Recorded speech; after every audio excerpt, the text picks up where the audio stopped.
हे महादेव जी देखिए हम दोनों के हित मानी जाओ हमके कुछ जानकारी देखे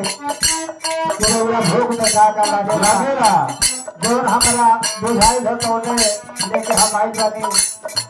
हां हर गैया सी रखोया नाही बात भानिया नाही बात भतुला नाही बात तो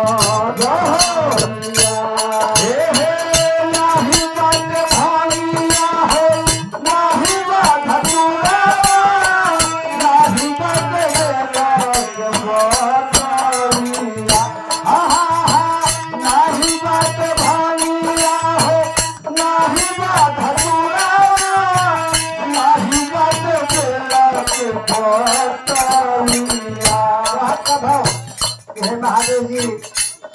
जवन हमारा बुझाई है तो रोड लेके हम आगे जाके धाम में तू नाम जो रहूं के लेकिन हमारा गांव आवाज आवाज के सब करा के जरूरत है एकरा से हम कुछ कहना जय हो नाही बात भानिया नहीं बात भलूरा नाही बात रे पातैया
राइट और सीता समिति यूट्यूब चैनल के माध्यम से जो भी देखना चाहते हैं, अच्छा लगे सब्सक्राइब, लाइक करना, कमेंट करना। ए बाबूगा हम तेल डाल कपे की सारा कर दे। डाले चोट आइयो देखे डाल थोड़ा बात जरा